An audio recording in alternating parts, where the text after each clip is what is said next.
Fitz, meet my son Nicky. Nicky Fitz. How are you? The great Fitz Coker. I know.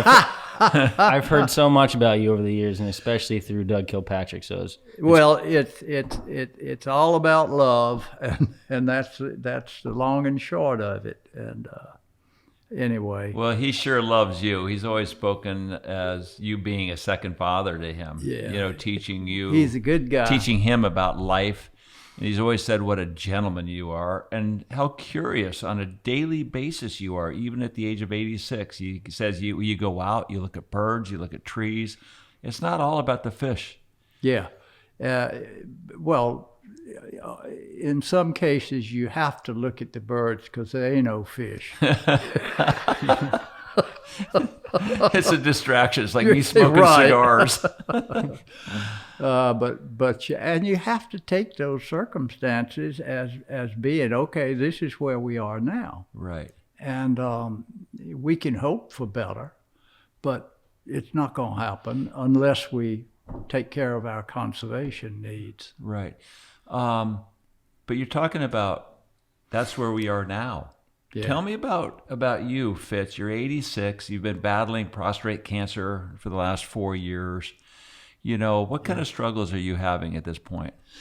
Well, I'll just deal with where I am now, and then we'll go backwards into history and talk about the what got me to Key West and so forth. For sure, absolutely. Yeah.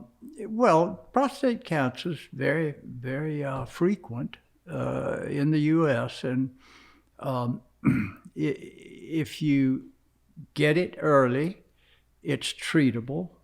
But as the doctors say, they don't ever kill cancer. It doesn't go away. It may lessen in its activity, or it may get worse. And the thing is that I had a pretty serious case of it and got a big dose of radiation and Lupron also, which is a chemical. And the cancer's not growing anymore, but it has impacted internal organs to the point where your body is revolting against that, and it becomes difficult, and also you get tired quickly, so you just try to adapt, and it's not easy, but you can do it. Right. And that's all you got anyway. You might as well accept that. Right. And you were speaking when I first walked in about looking forward to fishing next week once this wind dies down. Yeah. One of the great lines was your statement in Chasing Silver. Go, fly. No.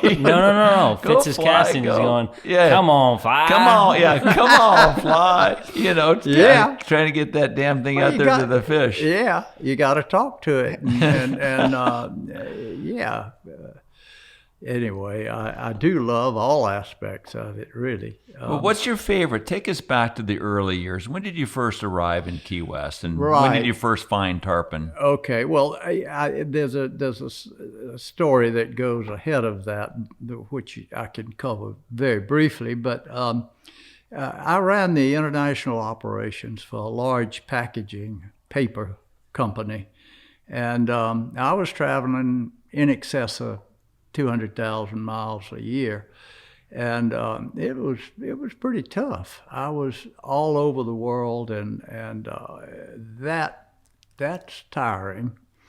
And so after about 18 years of that, I just flat ran out of steam, and I said, okay, this is not what I want to do with my life. I want to go and have some spare time and get off and do what I want to do. And so I planned a vacation to Key West because I had read in the New Yorker that the Casa Marina had been renovated and was now open since not being open from the late 1800s. So I came down to Key West, and we were going to stay a week in the Casa Marina, and it was nice. And I went fishing down here a couple of times, and I caught a couple of permit, and I caught a great mutton snapper, and it was just exciting to me, and I liked the tropics. So by Thursday of that week, I'd bought a house. And you were all in. I was all in, and so we came and started living in Key West.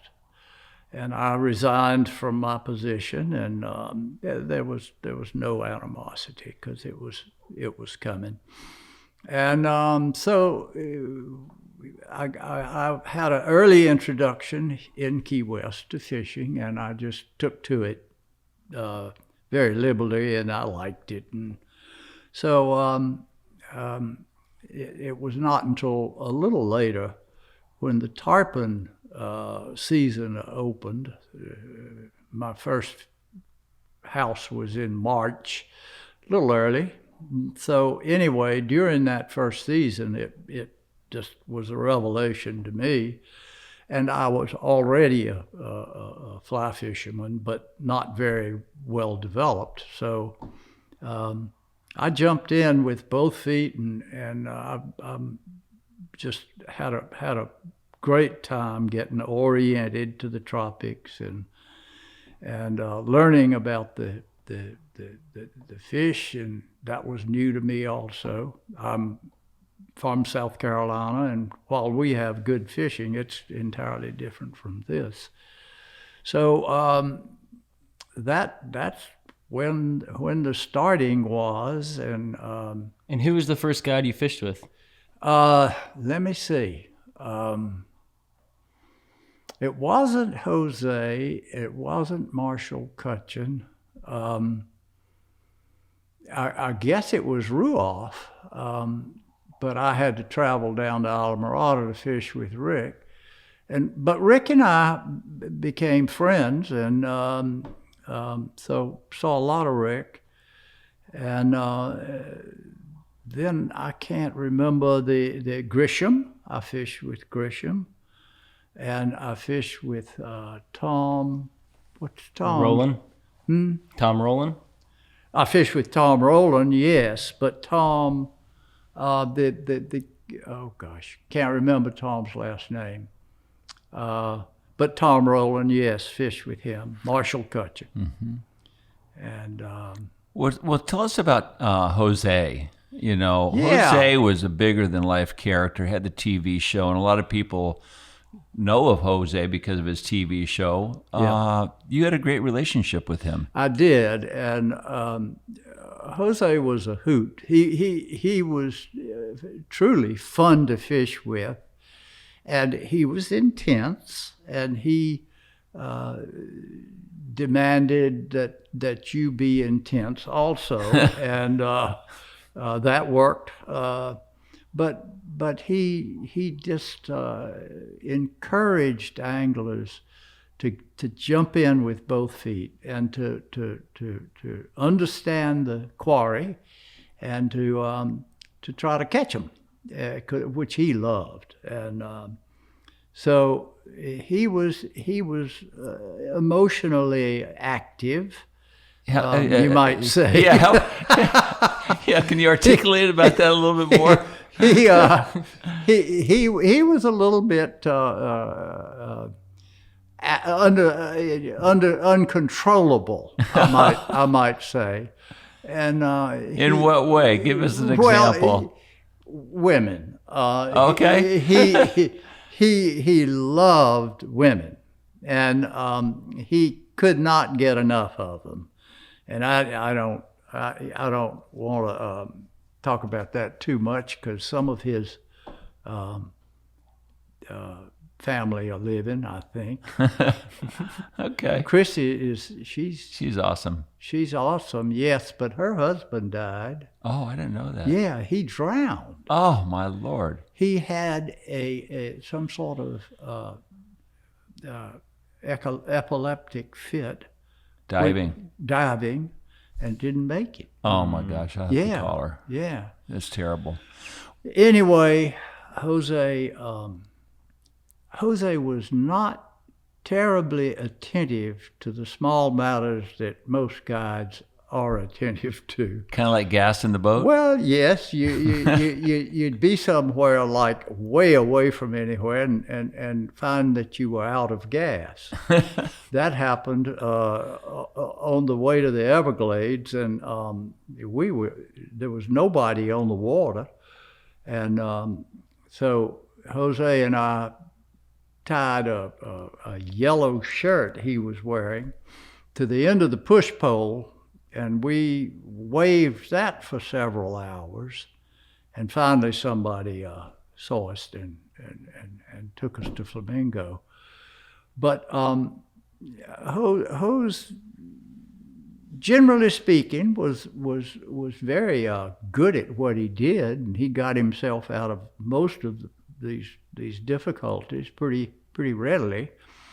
But he would find himself in these situations where he didn't really know how to pursue it. But anyway, he was fun to fish with and very knowledgeable and active. Do you think possibly because of this? Maybe lack of details, maybe taking things for granted, might have been problematic and evolving to how he died? Absolutely. I've thought that since he died. Hose would forget the details and it would catch him.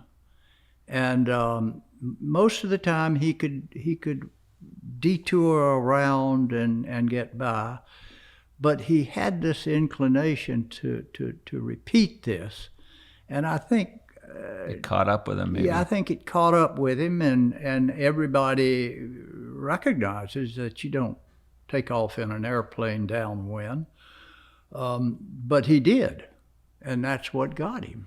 I heard that he took off into the wind, and it was such a microburst that the airplane, and it was excessive wind, very dangerous, but he wanted to get back to Key West, understood, because he had a young wife, I think, or he was engaged, and he wanted to get out of town, just finished filming, and he had the biplane that he had built, and when he took off, he hit some big burst, and it took the plane straight up, he fell through the lift. He had no more lift. He fell through and just ass-ended right under the runway.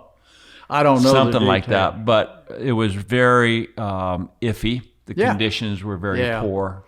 Well, I think maybe his initial mistake was to decide to try to take off under those circumstances. Right. Maybe he but whatever. Could have done it. He could have delayed it a day, too. Yeah. Anyway, rest in peace, Jose. Yes. We all love you. Yes. Let's speak. Have you read the book, Mile Marker Zero? Yeah. Fascinating. Yeah. Don't you think? Yes. The early years of tarpon fishing in Key West, they really described the magic of Key West, the evolution of Key West, and how great Key West was back then, because it was only probably the only part of the United States where you had total freedom. Yes. Where it was almost like the government was not in control of your life. That's what attracted me, not entirely because the natural resources were great, but the freedom and the absence of judgmental behavior, which was so different from South Carolina, where I came from, that it was startling to me. But I did like it, and I did adjust to it, yes. Tell me about the early tarpon guys that were here. The ones that kind of that put tarpon fishing on the map. Guy Valdine, producing the movie Tarpon. McGuane and Harrison. Yeah. I think Brodigan was down here briefly. Brodigan was here, and those guys were active and involved, and personally I was just fascinated by by the size of these fish and the fact that they would bite a fly. That's startling in itself. And when you first begin to do that, it's so amazing that you're hooked. There's no two ways about it. Do you remember your first tarpon? Yes. And we used to spend a fair amount of time, even before getting a guide, fishing at night on the bridge at the entrance of Key West, the big bridge. What's it called? And I can't remember the name of it, but Boca Chica Bridge. Okay. Boca Chica, yeah. Right. And we all had boats of various natures, not very adaptable to skiff fishing as we do it now. But anyway, and we would go there at night, and we caught a lot of fish fishing at night. And that was the introduction to how you hook a fish and how you make him bite and how you present and so forth. So the guides had an easier task educating you on that score. But how old were you at this time? I was 42 when I came to Key West. And you were retired? Yes. Fully retired. That's yes, when you left the company. I had some physical problems which were a little bit difficult. I had migraine headaches on the left side of my head, and they lasted for 8 years. Oh. And there was not much that the doctors could do. You could not take enough painkiller, no matter how potent, to get rid of the headache. And so it was a case of just enduring. And one doctor said, well, you need to be have an oxygen mask when you have one of these headaches because it'll reduce the pain. And that was magic. So I endured for 8 years and decided that I needed to do something different. And coming down to Key West was different. And I don't know whether the relaxation or the different environment changed my physical situation. But anyway, I got better and better. And so after about 3 or 4 years here, I wasn't having these headaches anymore. So wow. That was magic. You think it might have been stress related from the business? Could be. Could have been. It could be so many things. Right. And all of the shrinks that I went to, they said, it's so difficult to analyze what's causing this. And they said, what you have is a specific kind of migraine headache, which is very intense, but we don't know what causes it really. Right. So anyway. I'd like to bring it back to the fishing. On a slick, calm spring day, yeah. What was it like to go over to the Marquesas and early in the morning? What would you see? It was Good question. Well, as we had a pack of anglers who were really desperately interested in tarpon, it got to be a club, sort of. Everybody was friendly and willing to share information, and we would head over to the Marquesas every day. And that grew to the point where it may have gotten a little excessive, but there were a lot of people in the Marquesas fishing. Back then.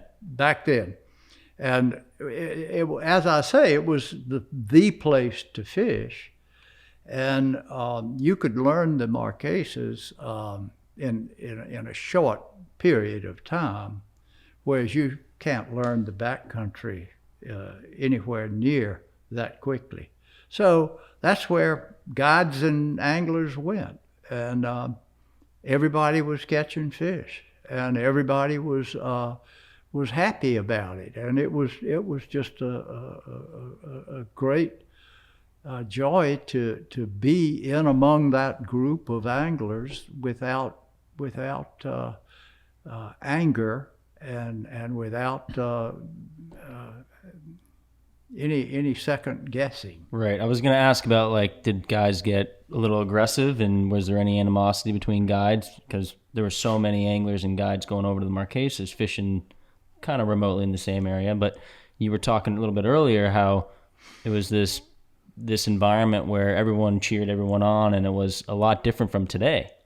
It is. And yeah, you know, you didn't mind some guy coming behind you. You'd hook a fish and you'd go off fighting that fish, and he would keep on going. And so he had your place, and you caught the fish, and then you found another place to fish.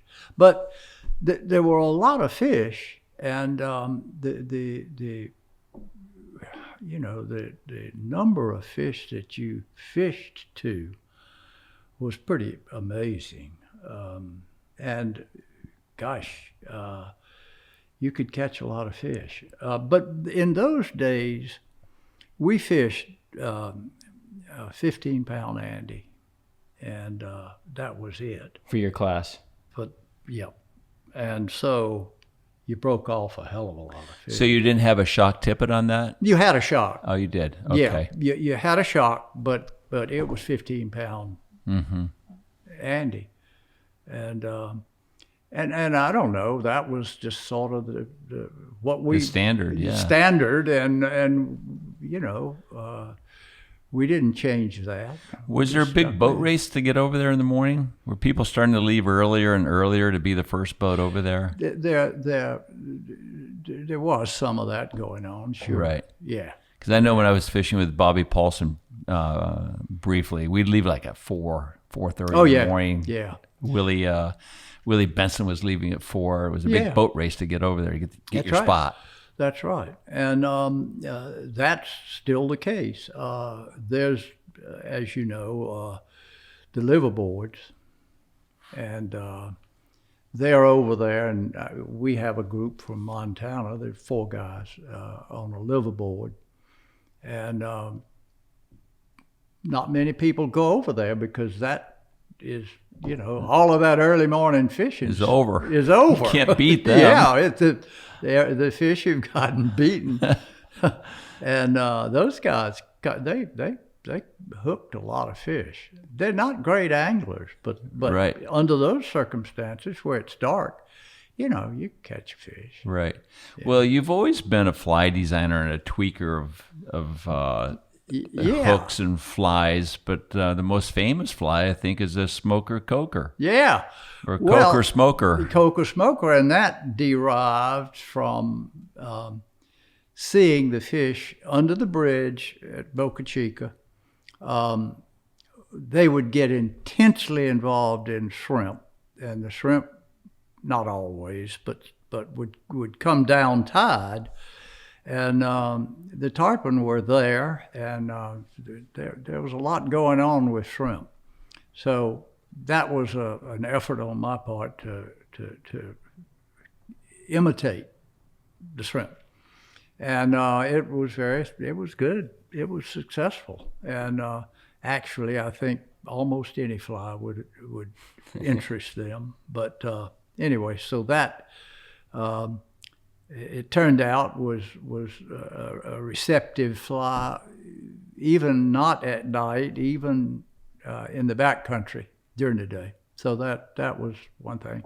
And I like time flies, and I like designing, and so, you know,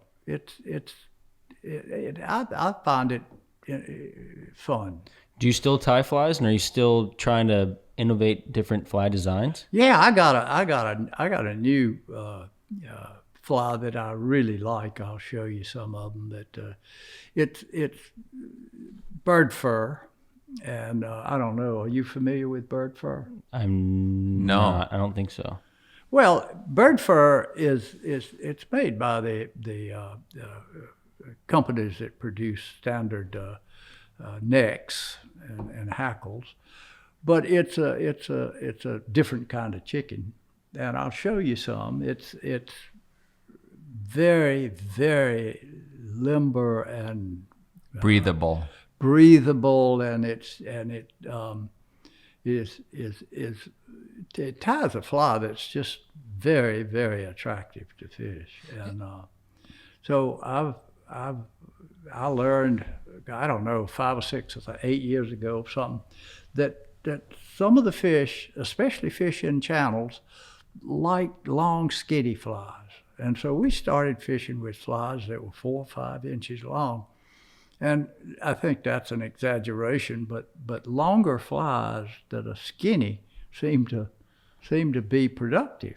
And today they are productive too. What is that long, skinny fly representing? Like a pipefish? I know. Possibly? Pipefish or you know, any of the fish that would be Long and skinny. Long and skinny, and what's the Needlefish. one that needlefish, as well as what's the one that jumps and wiggles its tail? And skirts on its tail. Yes, what I've lost that name. A ballyhoo. Ballyhoo. Right. Yeah. Have By you- the way, when you get to be 86, you lose a lot of words. I just want to throw this I out lose there. him at 68. I just want to throw this out there. The toad fly has been such a revolutionary fly in the, Yes. in the tarpon world. What do they think that is? Do you have any thoughts on that? Good to eat. Yeah. And that's about all you can say. Right. So it's not really imitating a. Well, they like specific- grain. They like chartreuse for They sure. do like chartreuse, and there's certain colors and certain behavior of the material that really is attractive to them. Well, let's not forget the toad was originally tied with a rabbit strip, and then it became. That's right. Then it evolved to a marabou, piece of marabou, and both breathed really well. Right. And then you've got bird fur, which is the next step. It really is an amazing material. So I can see you wanting to stay with the traditional flies versus gravitating to a worm fly. Yeah. You're not a worm guy. I am, if that's what it takes. And today, I use the worm, but only as a trial. Right. And a lot of times it doesn't work. Right. But So you'll still use a traditional fly in the ocean when Yeah. they're streaming and Yeah. sliding down the Yeah. edges. and What's your go-to fly for that scenario, other than the worm? these flies that I've started tying that are long and longer, they're not little flies. They're fairly long. I'll show you some of them. There's nothing secret about it. It's just that I don't know. The material is very attractive, Right. and the colors are pretty interesting too. A lot of the times, I think it's about the fish as well. Wouldn't you agree with that? Yeah, It's finding gotta the be. right fish. Absolutely. Yeah, sure. Sometimes just fish are bad. You got to find a good fish. Yeah, Right. That's right. They're not all going to bite. Yeah, you need to fire some of them and go to one that will bite but channel fish, they like these skinny flies. I don't know why. So tell me about the channel fish. That doesn't mean a fish that you're blind casting to, are you? No, you're They're on just the shoulders, the edges of channels. the edges of channels, and they have a behavior all their own, and they roll and they hang out in groups and singles and so forth. And no, I would prefer to see the fish and Right. cast to them. And I don't know, maybe that's just because I haven't had great fishing this year, but you can find some fish in channels. Right. How have you evolved as a fisherman over the years? You've been doing this a long time. Long time. I've gotten accustomed to it, and I can do it no matter what winds or whatever. Whether you and are great at presentation, and you just finally learn how to do it, and what works and what doesn't work. And it's nice to know that you can do that. Right. And you know, and I know. You adapt to the changes, for sure. And it's not like you ever get totally discouraged. You always have the attitude, well, I can catch that bastard. Sure. But how about your emotional evolution with tarpon over the years?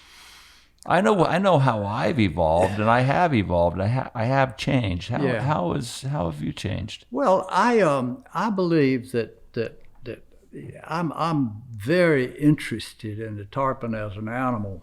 He's a unique species, and I think reflects a lot more than fish in general. He's very emotional and can change that from 1 minute to the next. So it's kind of like a woman? Yeah, you could say that. Oh, boy. Or a sensitive guy like now me. you're going to get everybody in trouble. I'm in trouble. Like me, I cry at the drop of a word. Well, yes. So we're talking about the metaphysical state of Yeah. tarpon fishing here. Well, I'm not. I like the generalization that tarpon are so different from most other species that I know that they're an added challenge, and I like that. I don't ever get discouraged Right. fishing for tarpon. I mean, yeah, you don't catch some. They're willing to be cozy, unlike a permit. They are. A permit's just a jerk. Yeah, I was going to ask, how do you feel about permit fishing? Did you ever get the bug? I never have been dedicated permit fisherman, and never will in my life, I don't think. But who knows? But I mean, those who are hyper attracted to permit, that's good for them. Sure. I mean, I'm not opposed. I just am not going to do that for me. Right. Do you still? I like to know that when you do something right, it generally has a positive effect. You get rewarded. You get rewarded, and permit they don't behave that way. Right. But anyway, Do you still love this game more than ever? I'm sorry. Do you still love this game more than ever? Yes, I do. I don't have many expectations of myself in fishing for tarpon. I'm perfectly willing to fish, but I love being out on the water and the flats and seeing the birds and all the 9 yards to the game. They are all positive for me, and I love that aspect. And I also love when you can catch tarpon, but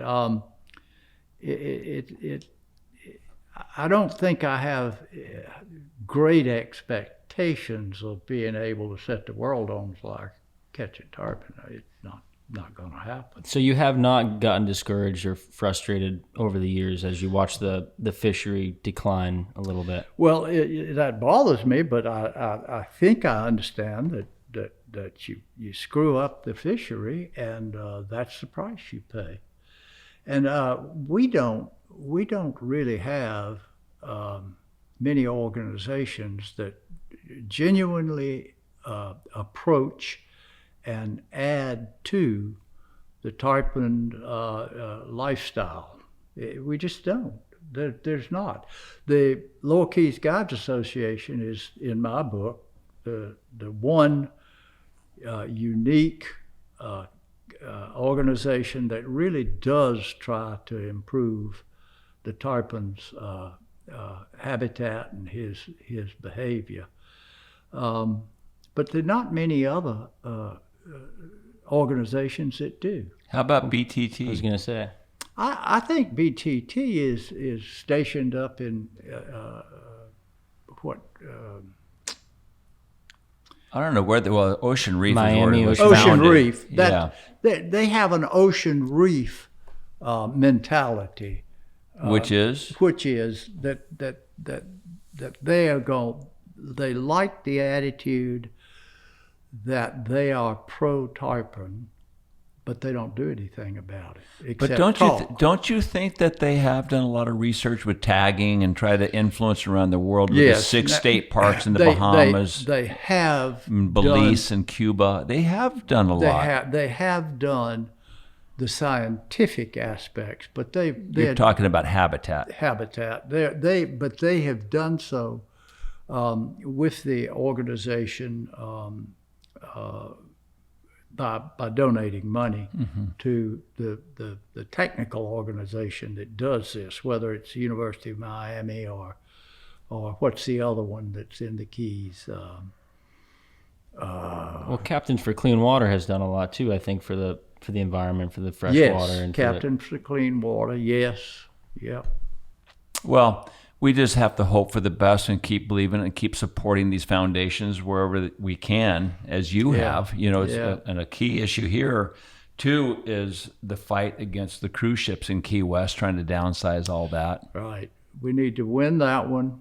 But I must say I'm not encouraged, but I wish I could. Yeah, it's tough to fight against big money. It is. Yeah. And I think the concept of why they're doing it is incorrect. I don't think the tourists that come via cruise ship, I don't think they're contributing to the economy of Key West, hardly at all. I think they spend a little money, and I think back when we were trying to divert the dredging so the harbor could handle bigger boats. Did a study that showed that there was $41 per day contributed to the economy of Key West by the people on cruise ships. Right. And that's not anything. Well, at the demise of the environment and the habitat. That's right. Yeah. But and It's not worth it. not worth it. Right. And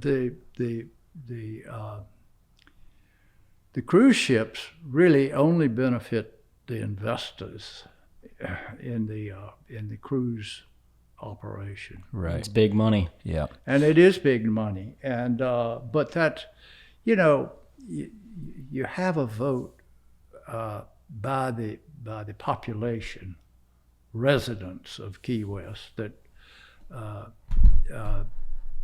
approve this concept of limiting cruise ship passengers offloading in Key West, and it just When their voices are not heard, it's unfair. yeah, and yet the governor and others, they just disagree, or they don't disagree, couldn't.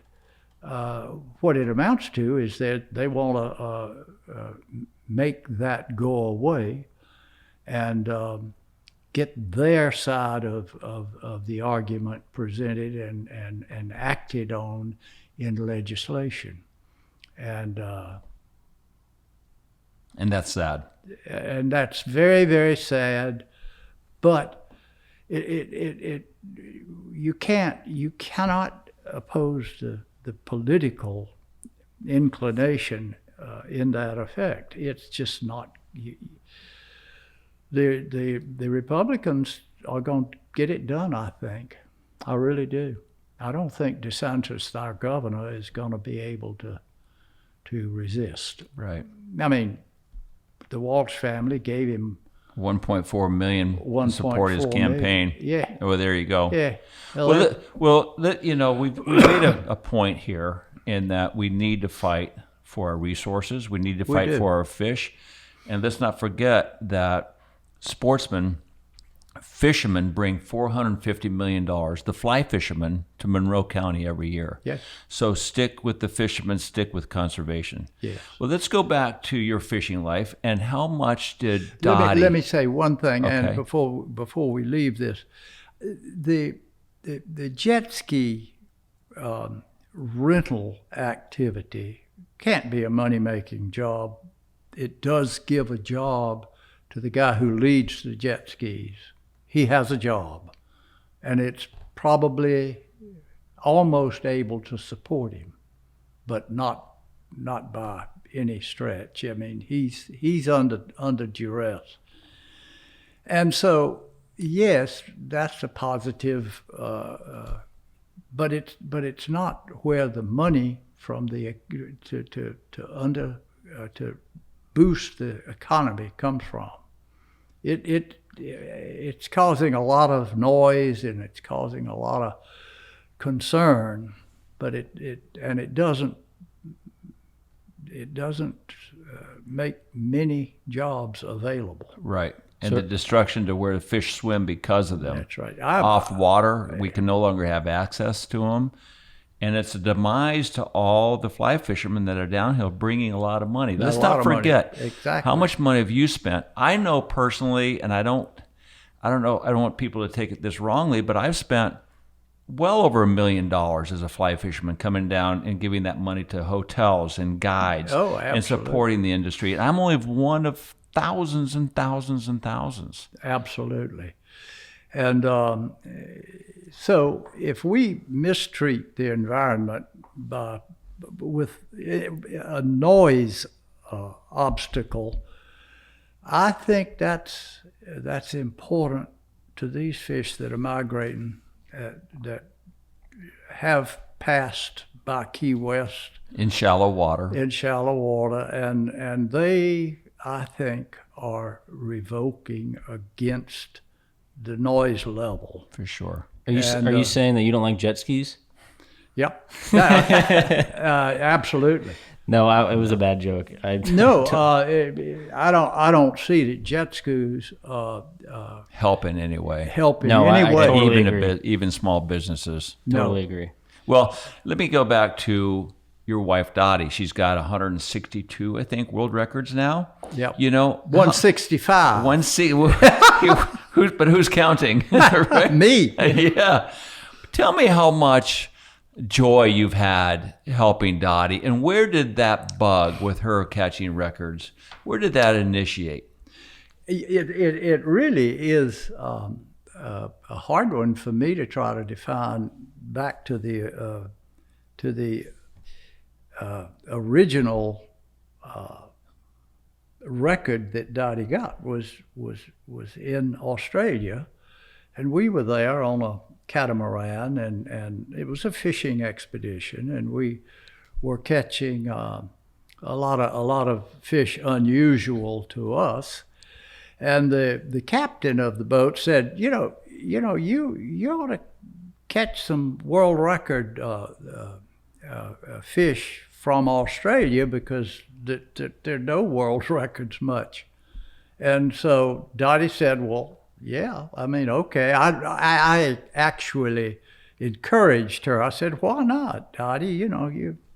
And so she started fishing for queenfish, and she ended up with 3 or 4 world records from that trip.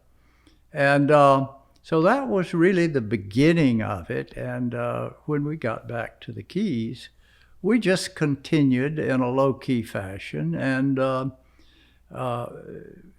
light tippet world records were fairly easy to get because nobody fished with 2-pound or 4-pound test. So that's where Dottie focused her attention, and she's very good at 2-pound. And she has about 35 2-pound.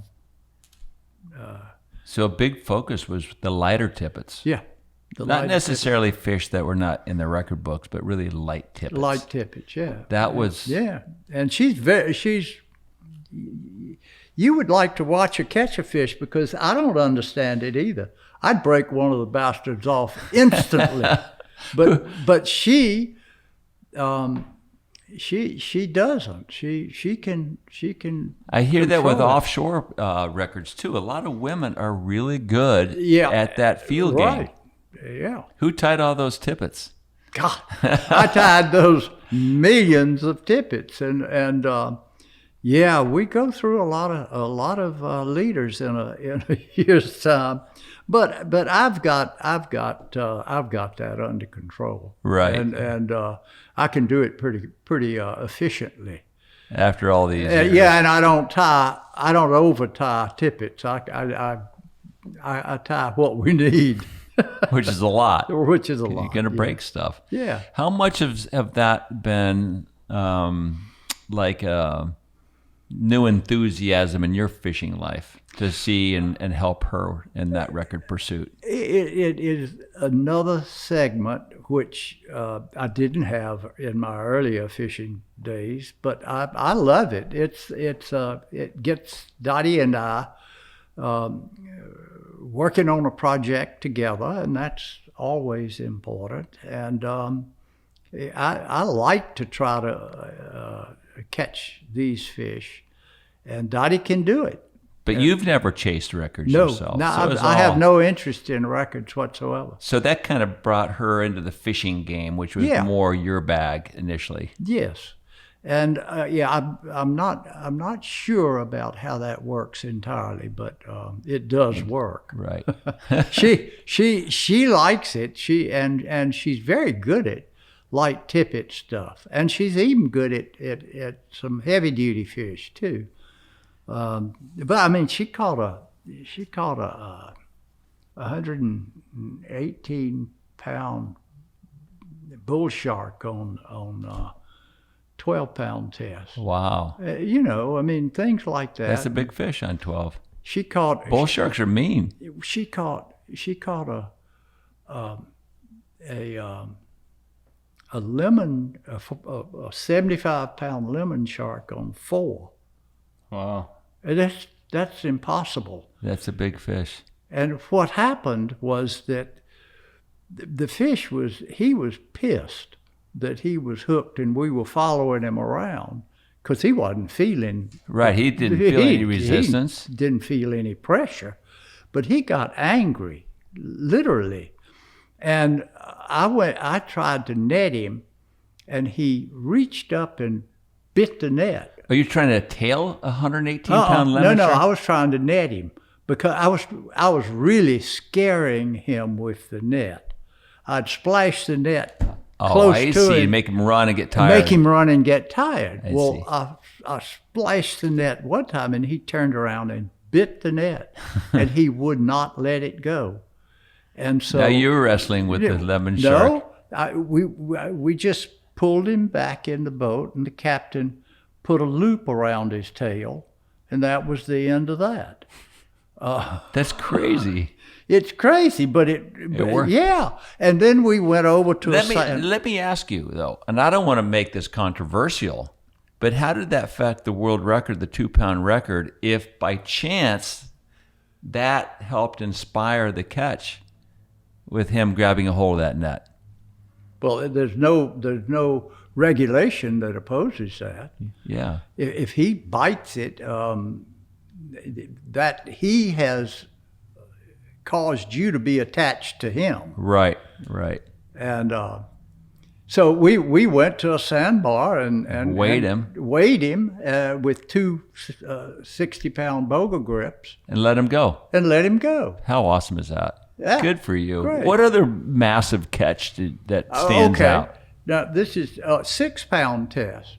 Dottie caught another 75-pound lemon shark with Doug right out here in the back. And we just had an amazing set of good luck, because Doug tailed the fish, and he was just lucky.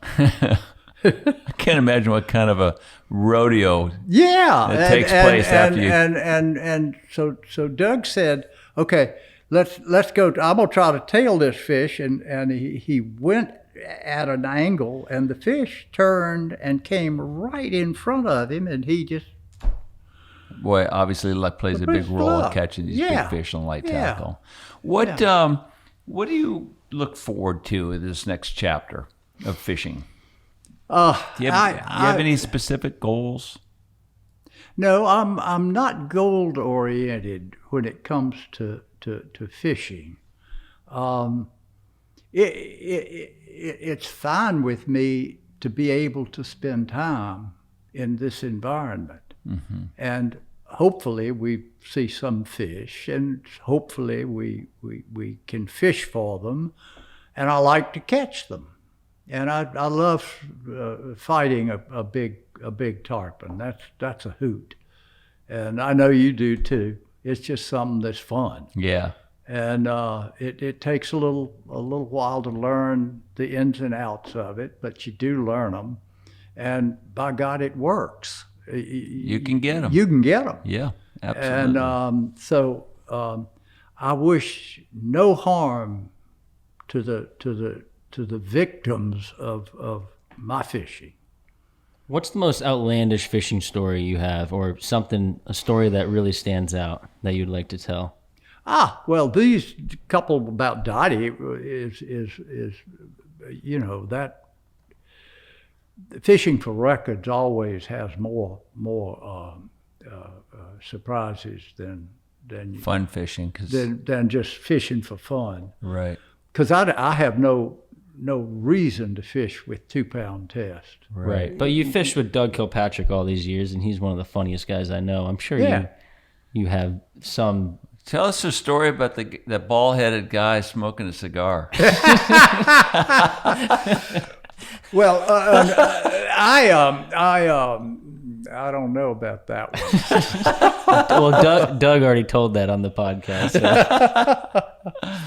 Well, yeah, and Doug and I both like to laugh at jokes, and we do, and so we try to keep the humor as we do this, and we find a reason to laugh at most times. Right. Well, these last 4 years, you've been battling an illness. Yeah. You're 86. Yeah. Do you think about afterlife? Sure do. Battling an illness of this sort makes you understand that your time's coming, and that doesn't scare me at all. It's just, when it comes, I hope it comes and does the job and doesn't make me suffer a long-winded battle. But that's what I think is. Is it scary for you? Occasionally. Yeah. The unknown is. Yeah.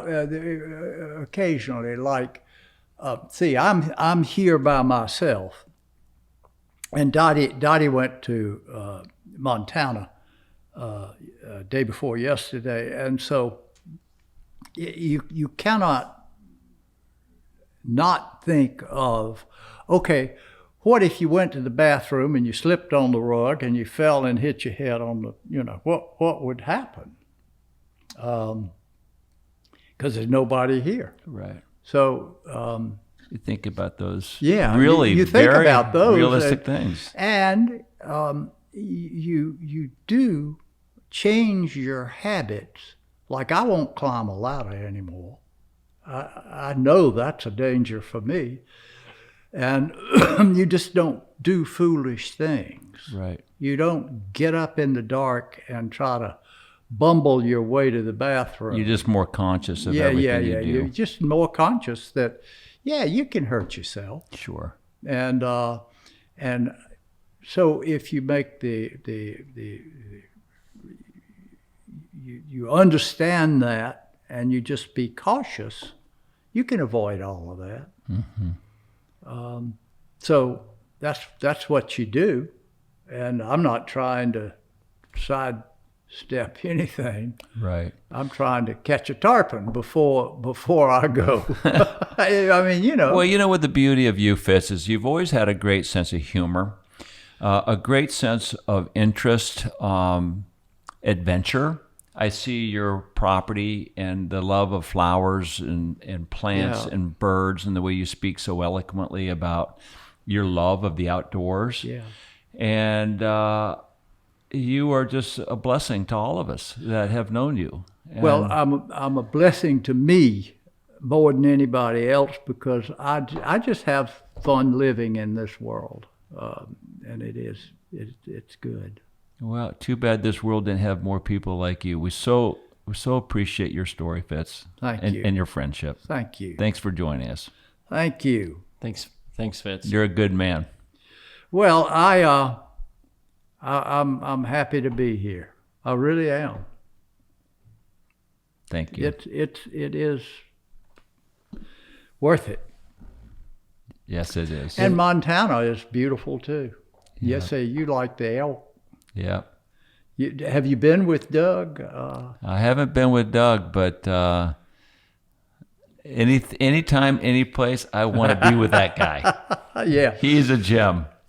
Doug has the intensity, and he can pursue, what he wants to pursue, and he does it well. Tell me about Doug before we end the podcast, because he speaks of you as a second father. Doug has this grace with his environment, and he doesn't have many pitfalls, and so he loves people, and he cares about the environment, and we talk about that, and that gives him grace. And it's a pleasure to watch that, because if we had more people that had this pattern, we would be better off. For sure. Yeah. I think Doug Kilpatrick is a brother and a son to all of us. Yes. Here. Truly. Good guy. Fitz. Yeah, man. Thank you, brother. Thank you. Thanks so much, Fitz. Thank you. When I saw its West Side Story, when I saw it's just a